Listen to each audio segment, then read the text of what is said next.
تیسرا گناہ جس کی وجہ سے آخرت سے پہلے دنیا میں لوگ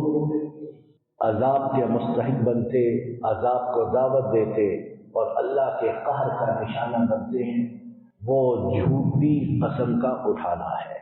اور ہم دیکھتے ہیں کہ یہ جھوٹی قسم اتنی عام ہے کہ اللہ کی پناہ 3، 4، 5 سال کے بچے سے لے کر 90، 100 سال کے بوڑھے تک بہت بڑی تعداد ایسی کہ بات بے بات کرتی۔ اور کہا جاتا ہے کہ جھوٹے کی ایک بڑی نشانی کہ وہ قسمیں خوب اٹھاتا ہے، مانگی بھی نہیں جاتی، طلب نہیں کی جاتی،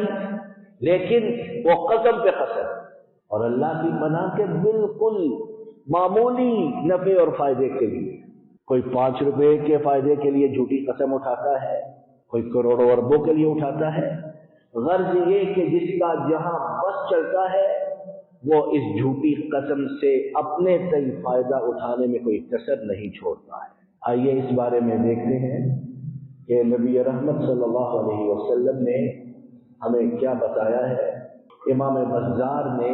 حضرت عبدالرحمن ابن عوف رضی اللہ تعالی عنہ سے روایت کی کہ رسالت پاک صلی اللہ علیہ وسلم نے ارشاد فرمایا، الیمین الفاجرۃ تذہب بالمال، کہ جھوٹی قسم جو ہے یہ مال کو بہا لے جاتی ہے، اور دوسری طرح پڑھنے سے تذہب بالمال کہ جھوٹی قسم سے مال چلا جاتا ہے۔ تو انسان جس مال اور فائدے کے حصول کے لیے یہ جھوٹی قسم اٹھائے، اگر وہ جھوٹی قسم ہی اس کی تباہی کا سبب بن جائے تو اس سے زیادہ نادان احمق کون ہو سکتا ہے۔ اور ایک دوسری حدیث پاک میں جسے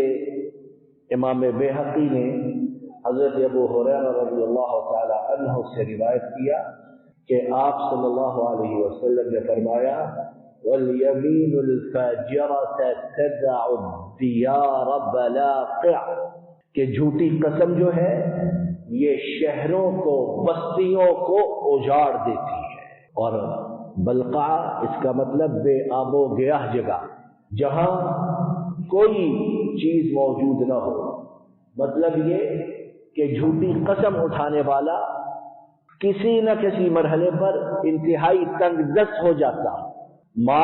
مالی لحاظ سے پریشان ہوتا، اور اس کے گھر میں جو رزق ہے وہ جاتا رہتا ہے بے برکتی کی صورت میں، یا ویسے ہی ختم ہو جاتا ہے۔ اور یہ بھی کہا گیا کہ اس سے مراد یہ ہے کہ اللہ تعالیٰ ان لوگوں کی جمعیت، اتحاد اسے منتشر کر دیتے اور ان پر اپنی نازل کردہ نعمتوں کو تبدیل کر دیتے۔ ہم اپنے وطن عزیز میں اس چیز کا نظارہ جیتی جاتی آنکھوں سے کرتے ہیں کہ نہیں کرتے، کہ کیسی کیسی نعمتیں، پانی، ہوا، بہترین زرعی زمین، کس طرح یہ چیزیں تیزی سے ناپید ہوتی جا رہی ہیں، اور پتہ نہیں ملک کے کس کس کونے میں حصے میں